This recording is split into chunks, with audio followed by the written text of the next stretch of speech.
O Cine Mais é o novo programa da Mais Oeste Rádio que vos vai fazer companhia todas as semanas, falando de cinema na sua inteira dimensão. Vamos falar de personalidades, acontecimentos e filmes que marcaram a história do cinema, eleger estrelas do presente e falar da sua carreira, lembrar as bandas sonoras de filmes que nos ficaram na cabeça e ainda, como não podia deixar de ser, falar das estreias da semana. Bem-vindos ao Cine Mais.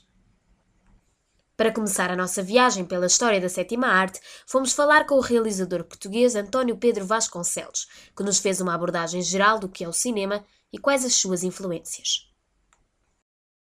Hoje o cinema é considerado uma arte, até chamado a sétima arte, mas no início não foi assim, não foi criado com esse objetivo. Não, era uma forma de entertainment,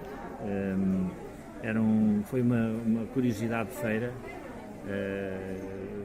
que durou pouco. No fundo era mostrar às pessoas uma novidade extraordinária, que era poder ver as imagens em movimento e a realidade reproduzida em movimento. E depois, a partir de uma determinada altura, com o Jorge Méliès e mais tarde nos Estados Unidos, sobretudo com o Griffith, em 1915, é que realmente alguns homens, alguns realizadores visionários, perceberam que o cinema podia ser mais difícil. Podia contar histórias, podia rivalizar fazer aquilo que o romance e o teatro e a ópera faziam, que era contar histórias e contar histórias mais longas. Portanto, foi possível juntar bobinos, começar a usar a montagem, atores, e depois foi por aí fora. Depois, durante muito tempo o cinema foi mudo, até 1927, 28. Em 1930 tornou-se definitivamente sonoro, e mais tarde integrou a cor, portanto tornou-se um espetáculo totalmente realista, grandes ecrãs, etc. E foi de facto a grande arte do século XX, quer dizer, mas houve algumas pessoas, sobretudo na Europa, que desde muito cedo perceberam que o cinema podia ser uma arte. Os Estados Unidos tiveram muito mais a noção do espetáculo popular, mas durante muitos anos pensaram que os filmes eram efêmeros, quer dizer, que as pessoas gostavam de ver um filme, mas depois esqueciam-se e viam outro, e que, se quiser, a grande diferença do cinema europeu e o cinema americano foi que, para os europeus, o cinema sempre foi a sétima arte, e para os americanos sempre foi uma fábrica de sonhos. E isso marca toda a diferença, não é? Depois é evidente, com a evolução das coisas, hoje em dia ninguém discute nos Estados Unidos ou pelo menos que alguns filmes são objetos artísticos que perduram, mas a concepção inicial é uma concepção de entertainment, não é? Só que a concepção anglo-saxónica de entertainment é uma concepção elevada, ou seja, para os americanos, para os ingleses, para a cultura, digamos, anglo-saxónica, o teatro é entertainment, o Shakespeare é entertainment, é bom entertainment, mas é entertainment. Nós, na Europa, temos uma ideia um bocadinho diferente e, portanto, temos um bocadinho de um certo desprezo por tudo aquilo que é entertainment, tudo aquilo que é popular. Somos mais elitistas. E isso tem muito bom, mas também tem muito mau. Houve períodos em que, de facto, o cinema europeu se impôs, nos anos 20 e nos anos 60, sobretudo, mas também nos fez perder muito o contacto com o público. E hoje o cinema americano, como todos sabemos, domina totalmente o mercado. Também por outra coisa, que a partir de uma determinada altura, com o aparecimento da televisão e mais tarde do vídeo e dos novos meios de difusão, hoje em dia até os telemóveis de quarta geração e a net se podem ver vídeos e fazem-se downloads e toda a espécie de piratagem. Portanto, o negócio do cinema, digamos assim, alterou-se completamente. E aí os americanos estão numa posição dominante de vantagem, porque têm uma distribuição, uma concepção e um domínio da distribuição planetário, e os europeus deixaram-se ultrapassar nesse aspecto. Nós temos dificuldades linguísticas, temos barreiras linguísticas, e outras, o que não deixa de ser estranho, porque foi precisamente na altura em que se começou a criar a União Europeia que o cinema europeu deixou de circular, e isso foi um golpe fatal hoje em dia para qualquer jovem. Dizer cinema americano é um pleonasmo, porque o cinema é americano, não é? Portanto, nós ficámos muito marginalizados, e então países como Portugal, como a Grécia, como todos os pequenos países, praticamente o cinema que fazem não é visto, não circula. Portanto, isso é ou seja, nós continuamos com uma concepção de cinema muito elevada como arte, mas a verdade é que é uma arte que não circula. Portanto, é, digamos, uma espécie de contradição, de conflito que há. Sim, senhora, nós fazemos filmes muito artísticos, mas a verdade é que se eles não são vistos, não existem. Exatamente, por isso é que, se calhar, para explicar a história do cinema, tem que se dividir entre a história do cinema europeu e a história do cinema americano. Não é bem dividir, ou seja, são histórias que se desenvolveram em paralelo, que interferiram uma com a outra.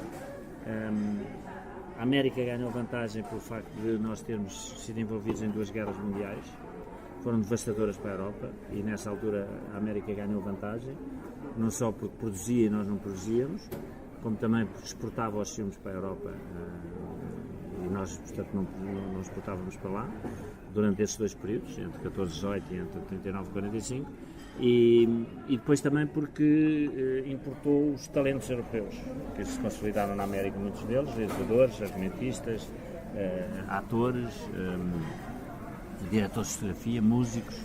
Todos os grandes músicos de Hollywood vêm da Alemanha, da grande escola sinfónica alemã, e portanto, portanto a Europa nesses períodos perdeu muito a sua competitividade, mas houve sempre influências recíprocas. Houve períodos em que o cinema americano dominou completamente o cinema europeu, houve períodos, sobretudo nos anos 20 e nos anos 60, em que foi a Europa que deu cartas e que marcou profundamente o cinema americano.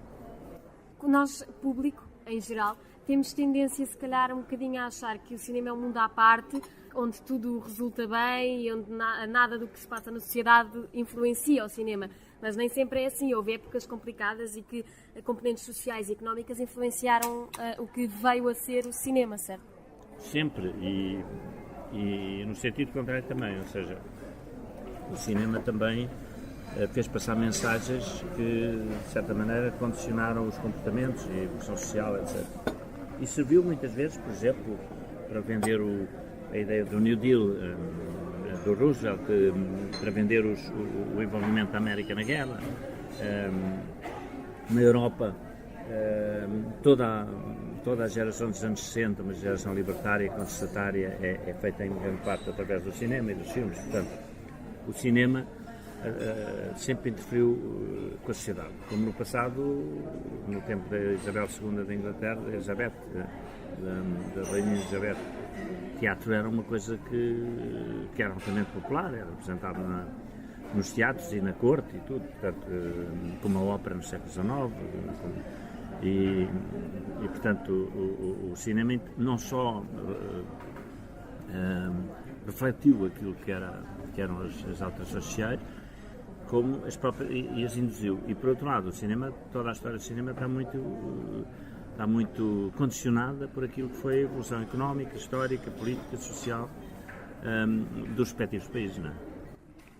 O que é que difere os filmes mais, digamos assim, para o público, para ser entretenimento para o público, de uma obra de arte em cinema? Porque são os que antigamente tinham poucos meios e mesmo assim faziam obras de arte, ou que hoje em dia têm mais fácil acesso à tecnologia e por isso a fazer filmes de melhor qualidade? Não, eu acho que não há relação nenhuma. Um filme pode ter grandes meios e não prestar, e pode ter poucos meios sempre. Há vários exemplos. O começo do neorrealismo é feito sem dinheiro, um bocado de película, com o som fabricado depois, e revolucionou o cinema. Os primeiros filmes da Nouvelle Vague francesa são feitos sem meios, com poucos meios, câmara à mão, e são grandes filmes. E há filmes, e ao mesmo tempo que se faziam esses filmes, faziam filmes como a Cleópatra, que com os quais faziam 300 filmes europeus, e só com o orçamento de um filme. E por acaso a Cleópatra é até um bom filme, mas muitos desses filmes eram maus, portanto não há relação nenhuma, depende da maneira, depende muito do autor e também do produtor, porque há filmes em que o talento do produtor, o talento do realizador é destruído pelos interesses ou pela falta de visão e de respeito artística do produtor, mas também há, ao contrário, os grandes filmes são normalmente filmes em que o produtor e o realizador têm uma visão comum do que querem e conduzem a um bom resultado. Portanto, não há relação nenhuma, a meu ver, não há uma relação inevitável e direta entre os meios técnicos à disposição e mesmo financeiros e o resultado do filme. Acha que é importante ter uma noção histórica do cinema, do que é que foi o cinema e de como ele evoluiu para ver cinema? Há uma diferença entre quem tem noção e quem não tem noção? Não, acho não. Eu acho que o espectador que vai ver um filme vai ver sempre em estado de virgindade e tem tanto direito a ter opinião como outro qualquer. É evidente que se o espectador apurar o seu gosto, torna-se mais exigente e, portanto, menos passivo, digamos assim. E, por outro lado, há evidentemente um gozo, um prazer que se tira, mesmo numa segunda visão, numa terceira visão, quando se conhece melhor o filme, quando se conhece o próprio enquadramento do filme, quando há. Portanto, acho que é bom, como para ler ou para ouvir ópera ou para ouvir música, é bom perceber o que é que está por trás de tudo aquilo. Agora, acho que um espectador que, por exemplo, todos os jovens são marcados por 2 ou 3 filmes que viram na sua juventude e não têm necessariamente conhecimento de história de cinema. Portanto, há filmes que tocam as pessoas e isso é que é importante. E há um melhor filme de sempre? Há um, como há 10, como há 100, como há 1000. É muito difícil de escolher um filme.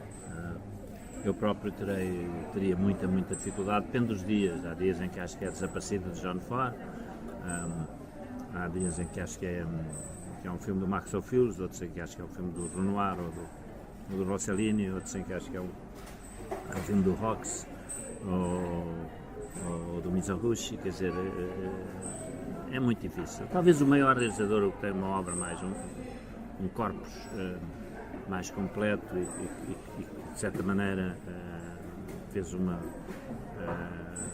e cuja obra reflete o que foi a América, a conquista do Oeste, é o John Ford. Nesse sentido, ele é talvez o maior realizador de sempre, e se for assim, A Desaparecida é talvez o seu melhor filme. Nesse caso, talvez A Desaparecida seja o melhor filme de sempre, mas é muito difícil de optar. Obrigada. Saltamos agora para a rubrica A Personalidade da Semana, que tem como destaque deste primeiro programa a atriz Jodie Foster, que comemorou no passado dia 19 de novembro os seus 50 anos. Com o nome original de Alicia Christian Foster, começou por fazer alguns anúncios televisivos, séries e participações em filmes da Disney, trabalhos que a deram a conhecer ao público. Mas a sua grande ascensão e integração no cinema de Hollywood deu-se com o filme de 1976 Taxi Driver, de Martin Scorsese, onde interpretava a jovem prostituta Iris Steensma, papel que lhe valeu a nomeação ao Oscar de melhor atriz secundária. Em 1988 chegou mesmo a ganhar o Oscar de melhor atriz com o filme The Accused, em português Os Acusados, que contava a história de Sarah Tobias, uma mulher independente, mas com um percurso difícil, que vê a sua vida mudar quando é violada por um grupo nas traseiras de um bar. A partir daí, o seu principal objetivo passa a ser apanhar os responsáveis numa luta constante por justiça. Anos mais tarde, com a famosa agente do FBI Clarice Starling, conquistou o seu segundo Oscar de melhor atriz com o filme de 1991 O Silêncio dos Inocentes, onde brilhou ao lado de Anthony Hopkins. Fez ainda parte do elenco de outros filmes como Summersby, O Regresso de um Estranho, Nell, Contacto e Sala de Pânico. Durante a sua carreira assumiu também o papel de produtora, chegando a abrir a sua própria empresa, a Egg Pictures, que criou em 1992 em Los Angeles. Depois de ter estado há alguns anos em projetos de menos sucesso, regressou em grande a Hollywood em 2005, com o filme Pânico a Bordo, onde interpretava o papel de uma mãe que entra em desespero depois de ver a sua filha desaparecer a bordo de um avião. Em 2006, contracenou ao lado de Denzel Washington e Clive Owen no filme Infiltrado, e em 2007 no filme A Estranha em Mim, também um sucesso de bilheteira. Neste filme, a sua personagem Erica Bane sofre uma recuperação dolorosa depois de se ver envolvida num ataque nas ruas de Nova York, numa noite em que passeava na companhia do namorado David. David acaba por morrer e ela quase que também tem o mesmo destino. Acaba por recuperar fisicamente, mas os medos que agora adquiriu e a dor da perda do seu companheiro fazem-na mudar a maneira de ver a vida. Num registro mais leve, regressa à comédia no ano seguinte, com o filme A Ilha de Nin, com Gerard Butler. Mais recentemente, pudemos vê-la no filme O Castor, de 2011, que realizou e onde participou como atriz ao lado de Mel Gibson. E falo-vos agora das estreias da semana. Para quem gosta de ação, ela não vai faltar no novo filme do Brad Pitt, Killing Them Softly. Do realizador Andrew Dominik, é baseado no romance policial Cogan's Trade, de 1974, do autor George V. Higgins, e conta a história de Jackie Cogan, interpretado por Brad Pitt, um executor profissional que investiga um grande assalto que aconteceu num jogo de póquer privado, perseguindo os seus responsáveis. Do elenco fazem ainda parte Scott McNairy, Ben Mendelsohn, Ray Liotta e Richard Jenkins, entre outros. Alright, you ready to do this? That's what you got, dishwashing gloves? We're gonna look like a bunch of amateurs. What's this? A sawn-off shotgun. It's what you asked me to get you. It's gonna kill everybody in the room. Mark Trapman's game was hit a couple of nights ago. Hey! Just give it all up and nobody gets hurt. It's only money. So where do we go from here? We start with Trapman. They are not gonna okay anything major here. What does that mean? They just want you to talk to them. Hey, what's going on? Hey! Talk to them. Shove them around a little. Don't hurt them too badly, because they don't want them hurt. Let's have a beer. We got the two kids. One of them starts bragging about how he just knocked over this guy's game for $100K. I don't know what it is with these guys. They can't keep their mouth shut about nothing. Goes up like a bonfire. I love it. So who's gonna do it? You? I need Mickey for that one. New York, Mickey? So what, you want me to do a double? I can handle it. I don't know if they'll spring for two guys. It's a two-man job. I come in here every day. I know. God, I know you. Very few guys know me. You're in a position very few guys ever get in. You have choices. Look, I don't know if I can do this. You made a mistake, and you gotta make things right. There's a man going round taking names, and he decides who to free and who to blame. You ever killed anyone? They cry, they plead, they call for their mothers. And the man comes around. I like to kill them softly, from a distance. Come up here to do something, remember? I don't take orders from you. Get out of the car now! I didn't do nothing. You know what you gotta do, right? You know, this is a business of relationships. Don't make me less. When the man comes around. I'm living in America, and in America, you're on your own.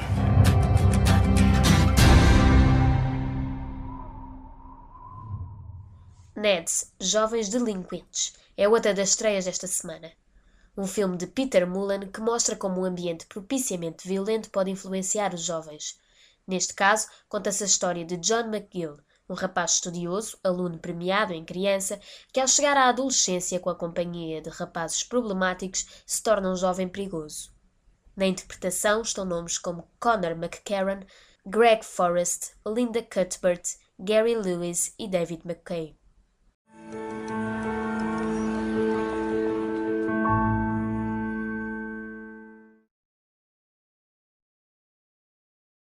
And first place, John McGill. You were a SWAT, Mr. McGill. 100 out of 100. I salute you. Are you related to Benjamin McGill? He's my big brother, sir. Are you gonna turn out like him? No, sir.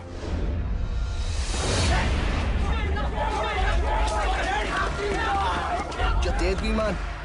The body of Christ.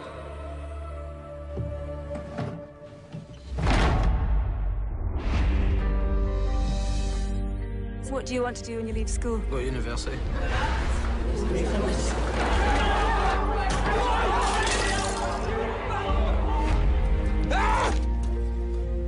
Don't make me come up there! Who are you?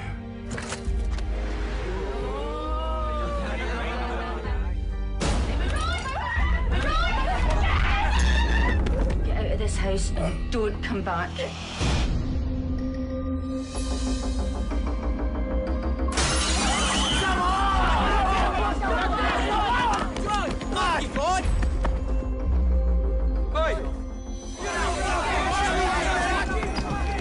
Please, just 5 minutes. This used to be a good area. Where have you been? Way to go now. Careful out there.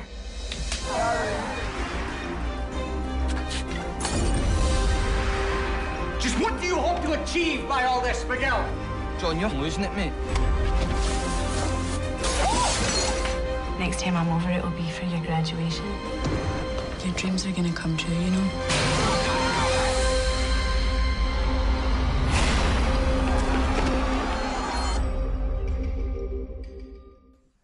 Dos criadores da trilogia Matrix, chega-nos também o filme de ficção científica Cloud Atlas, com um elenco de nomes como Tom Hanks, Halle Berry, Jim Broadbent, Hugo Weaving, Jim Sturgess e Donna Bay, e realizado por Tom Tykwer, Andy Wachowski e Lana Wachowski. Esta grande produção explora a teoria de que as ações e vidas das pessoas influenciam o passado, o presente e o futuro de outros, atravessando séculos, fazendo acreditar que as pessoas se encontram várias vezes em diferentes vidas e diferentes épocas. This is the Cloud Atlas Sextet? I doubt there's more than a handful of copies in all of North America. But I know it.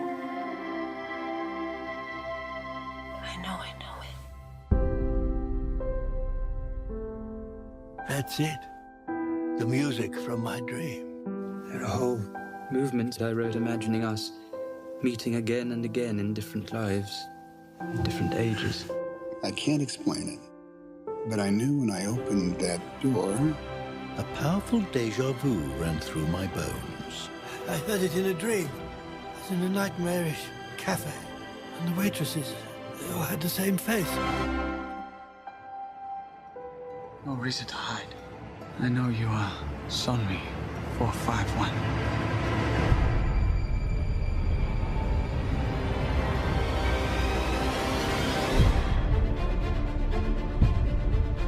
Yesterday, my life was headed in one direction. Today, it is headed in another. You ever think the universe was against you? Fear. Belief, love, phenomena that determine the course of our lives. These forces begin long before we are born and continue after we perish.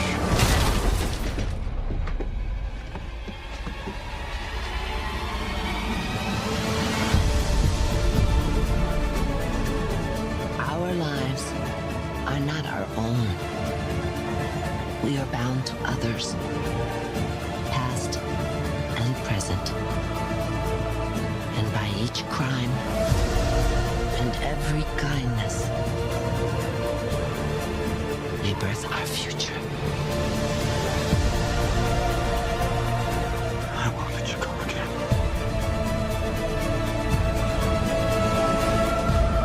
I believe there is another world waiting for us, a better world. And I'll be waiting for you there.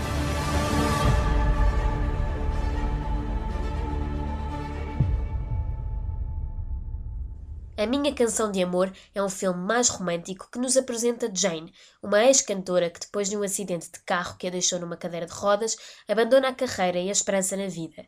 Quando é contactada pelo seu filho, que a convida para a sua primeira comunhão, Jane vê-se confrontada com o passado e fica renitente na resposta. Com a ajuda do seu amigo Joey, acaba por partir numa viagem que mudará a sua vida e a fará voltar à música, compondo o que será a sua canção de amor. Protagonizado por Renée Zellweger e Forest Whitaker, este é um filme com a assinatura do realizador de La Vie en Rose, o filme bibliográfico de Edith Piaf. A música é de Bob Dylan. Tell me, Jane, what do you do in life? I'm a singer. Nice young, we're just getting started. How about a game of pool? All right. Oh, wow. Something wrong? Nothing is clear in our world. Nothing happens the way we expect it to. Will I ever walk again? Found this. Can we let's do? Why don't you go home, Joey? You don't sing anymore. Shut up! You're barely alive. Well, at least I don't talk to the air like some crazy freak. There's a fire. He saw his parents and his sister and his little niece die. It's him that he talks to. You can't talk to ghosts, Joey. Yes. No, you can't! Yes, I can! I need you to come with me to the woods. I need to know if I'm the only one. Here's these voices. Oh, well, I love you, pretty baby. What are you bringing the guitar for? Might get inspired to write a song. You never know. I don't know where my husband could have disappeared to. You should come with us to New Orleans. There's a guy, a specialist in talking to ghosts. You can get them to find your husband. He sent you. He sent you and you don't even know it. I got a gig. It's way south of here. You can do it. I can't. You ever heard of a bird that's lost its voice, huh? I didn't even want to come on this stupid trip. You gotta start living again, Jane. Stop trying to rescue me. Should I believe or should I disappear? Hey, just 2 songs.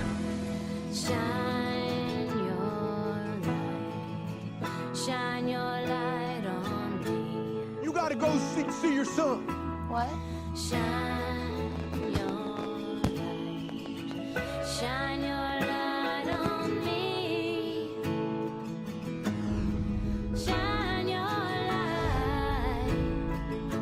Shine your light on me. You know I just couldn't make it by myself. I'm a little too blind to see.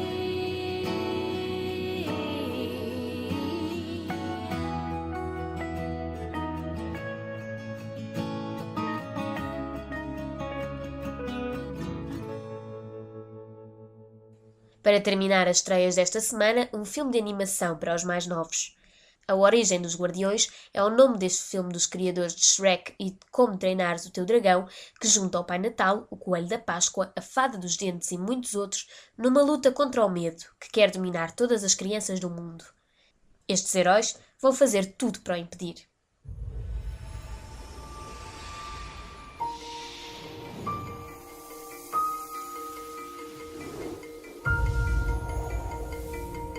Muitos são os nossos nomes e assumimos muitas formas. Trazemos magia e esperança. Trazemos alegria e sonhos. Nós somos o Sandman e a Fada dos Dentes. Somos o Coelhinho da Páscoa e o Pai Natal. E os nossos poderes são maiores do que alguma vez imaginaste.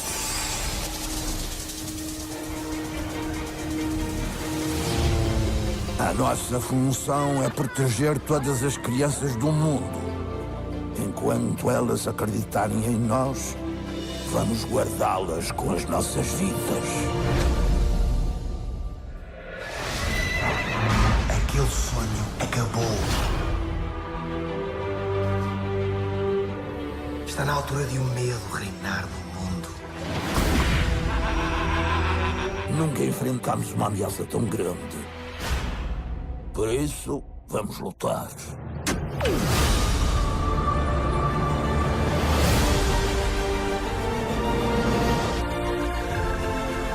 Vamos voar, meninas, e não fazemos prisioneiros. Tu não queres correr com um coelho, meu? O meu exército está pronto. Toda a gente para o jornal! Apertem! Onde estão os malditos cintos? Ah! Era só uma expressão. Já!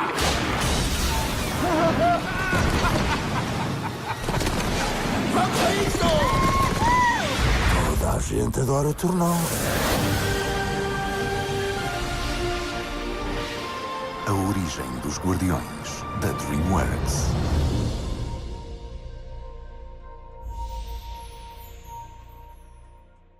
E chega ao fim este primeiro programa, não sem antes vos deixar algumas músicas que fizeram parte de filmes que ficaram na memória de miúdos e graúdos. Para começar, As Time Goes By, do clássico Casablanca, que comemora este ano 60 anos. Depois, do musical Grease, a música Summer Nights e do The Phantom of the Opera, o tema com o mesmo nome. A remeter para um pouco mais de ação, o instrumental do filme Jurassic Park. Para as crianças e possivelmente os adultos que também vibraram com estes filmes de animação, o tema Beyond the Sea, do filme À Procura de Nemo, e o famoso Hakuna Matata, do filme O Rei Leão. Resta despedir-me até ao próximo programa. Bons filmes!